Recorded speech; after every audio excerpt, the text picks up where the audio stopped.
Ele vai pro segundo turno necessariamente. Tarefa dele, sabe o que parece? Imagina um corredor que ele correu assim, ele deu um arranque muito forte. E aí, por vários fatores, o sol ficou mais pesado, não sei o quê. O cara foi pegar água, tirar a água dele. Aí ele começou a andar e tá mais difícil. Ele precisa botar mais força. Se ele botar um pouco mais de força, eu acho que com TV e sem TV, ele consegue controlar isso aí, viu? Ó, você tem aquele gráfico que eu usei na live com o Riso? Que o Riso desenhou lá da atenção? Que é sobre isso no fim que a gente tá falando. Vamos misturar uns gráficos aqui que vai ser legal. Pede pro Riso. Já falou com o Riso? Tô mandando aqui pra ele. Tá. Aí, enquanto isso, mostra o gráfico da eleição aí da Datafolha.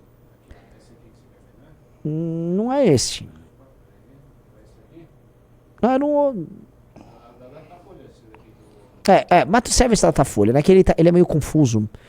É porque eles colocaram cores aqui, né, pra avisar. Aqui, ó. Deixa eu colocar pro pessoal aqui. Tá. Eles estão agora fazendo... o Brasil agora Pô, tem ideologia. até hoje vocês não assinaram a folha, pô. Então vamos lá. O que acontece? Você vê a curva amarela que sobe. Sim. É a dele. Ele tem uma super subida. Eu tô vendo que ele tá estancado. Então, o que acontece? Ele teve uma bomba de atenção no período pré-eleitoral. Perfeito. E aí agora, chega o período eleitoral, ele deu uma estancada. Mais ou menos, porque tem uma curvinha pra cima. Não, é que ele cresceu 1% ali. Ok. Então, é 1% nessa primeira semana de ataques. A dúvida... e a outra coisa, que é...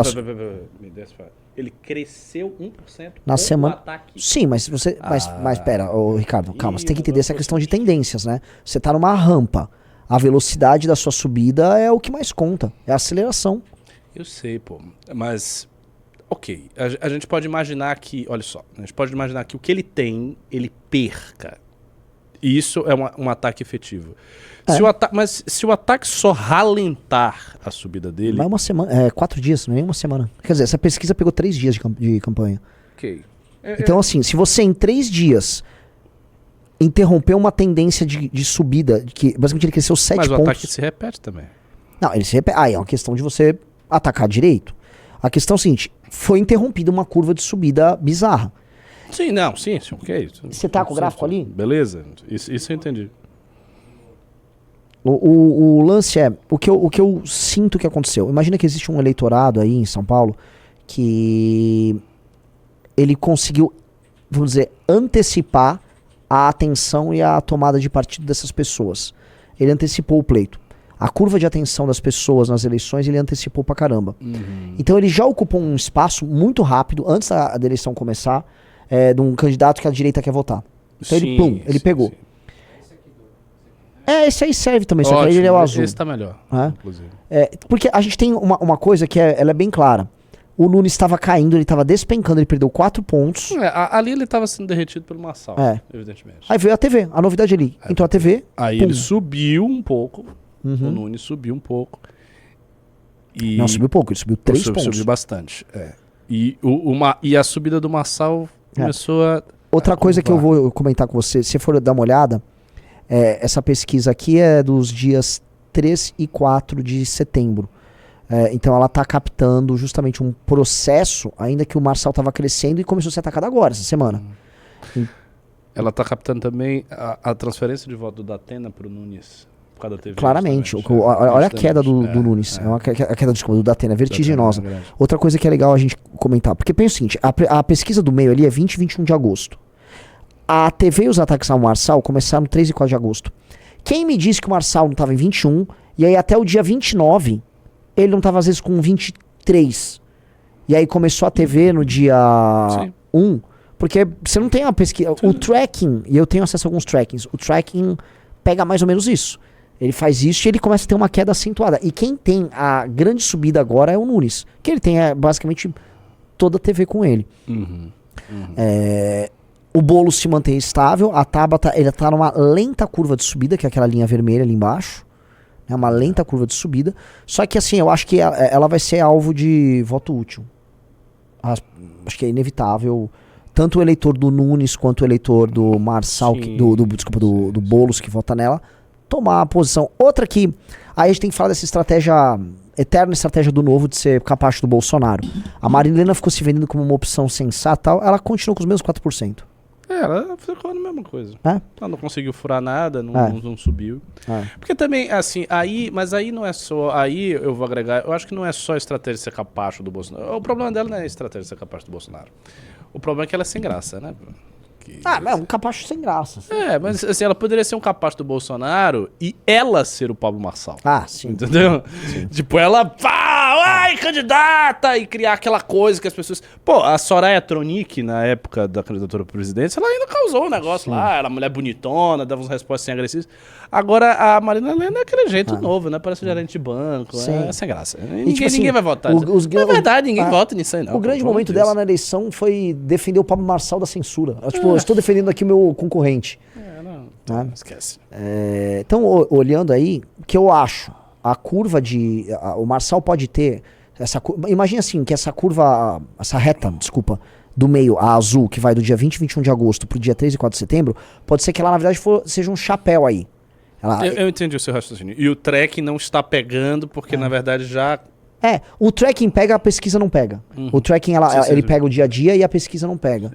E aí a pesquisa pode parecer... às vezes o Marçal... Porque assim, imagina, o final do mês... Foi quando o Marçal teve um pico agora, no fim de semana, falando que ele foi alvo de um atentado, que um travesti apareceu pra dar um tiro nele, cara. Que é outra dificuldade do Marçal, aliás. A terrível economia de atenção das redes. Que é uma coisa que ele enfrenta sempre. Ele é brilhante nisso, mas há um limite pra isso. Você tem que ficar criando fatos novos pra você voltar a estar no centro. Você é o protagonista. E às vezes não tem fato novo nenhum. O fato novo é várias propagandas gigantescas na TV dizendo que você é do PCC. E aí começa. Agora, eu volto a falar. Se... a rejeição dele tá subindo. Fundamento argumento é alta. Do Renan, é alta. Entendeu? Aqui, ó o gráfico aqui, ó. Olha a curva de rejeição. Tem uma reta que tá decolando, que é do Marçal. Sobe muito. O Boulos é a mesma coisa. É impressionante. O Boulos tá numa estabilidade, né? Agora olha o Nunes. Ele é o verde. Entrou a TV, olha a rejeição que aconteceu. A queda alta. E o detalhe, a rejeição dele já era baixa. Sim. Para um prefeito tão ruim, né? Sim, um prefeito horrível, venhamos e convenhamos, ou seja, essa era bem baixa, né? E aí, cara, o Marçal ele vai ter que suar aí, viu? Assim, são 17 pontos de rejeição acima do adversário. Não, 17. Tanto que quando você põe ele contra o Nunes no segundo turno, não, assim, 17. O Nunes tem quase 20 pontos de vantagem no segundo turno contra o Marçal. Entendeu? Esquece. E com o Boulos é mais próximo, mas ainda tem uma distância boa do Boulos pra ele. Por isso que o Tarcísio foi na propaganda do Nunes e falou: a melhor chance do Boulos ganhar é você votar no Marçal. O que é verdade. Intenção de voto pra prefeitura do segundo turno. O Nunes tem 53 contra 31 do Marçal. 22% de diferença. A diferença é estrondosa. E aí, desce, tem outros? Deixa eu ver outros. Como é que é? Boulos e Nunes. É uma diferença grande. Grande. É 12%. O Nunes indo ao segundo turno, ele tá garantido com qualquer um. Isso aí já era meio óbvio. E olha o Boulos e Nunes. Boulos e Marçal. Que não tá aparecendo o percentual do Boulos. 45. É considerável 6%, mas aí dá pra virar, viu? Aí dá pra virar. Especialmente para aquele branco nulo não votaria. Sim. Quem conseguir fazer a melhor campanha de pegar o voto nulo... Sim. Só que olha o problema do branco nulo.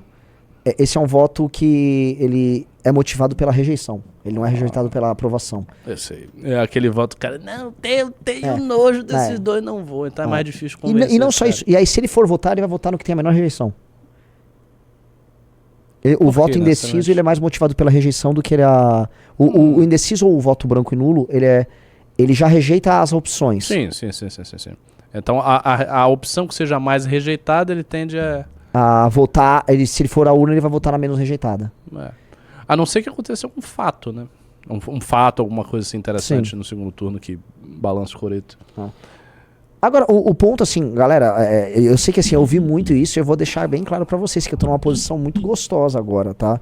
Ora, todos contra o Boulos. E se você realmente é antipetista e anticomunista, tá? Você tem como obrigação evitar ao máximo que o Boulos ganhe. Como? Votando em Tarcísio de Freitas para prefeito de São Paulo. É isso. Agora, novamente, retomando esse ponto do bolsonarismo, a gente fala que o Bolsonaro... Mas o bolsonarismo em si, ele tem uma certa inteligência política que se deve respeitar, viu? Porque eles se colocaram numa posição interessante aqui. Eles, nesse contexto, eles não... Assim, o potencial de desgaste é um potencial muito para frente, porque, claro, tem a questão interna, eu sei, as lealdades e tudo mais, mas em termos estritamente eleitorais, o bolsonarismo está numa posição muito confortável também. Porque imagine se o Marçal não vai. Beleza, tá, eu não tava com o Nunes. Então, você tá tranquilo, Tarcísio vai fazer o quê? Vai se rebelar? Não vai. Então, você tá de boa pro bolsonarismo. Se o Marçal vai, aí o Marçal vai enfrentar aqueles dois desafios ainda. Ganhar e administrar. Aí beleza, vamos supor que o Marçal ganhe. Aí vamos supor que ele faça uma administração ok. Aí que a coisa pega pro Bolsonaro. O que pega pro Bolsonaro é assim, sabe quando? 2000 e... Vamos fazer a conta aqui. Meados de 2025. Um Marçal prefeito de São Paulo em meados de 2025, fazendo uma administração ok, é um pesadelo terrível pro bolsonarismo. Aí é a situação... Mas até lá eles estão de boa.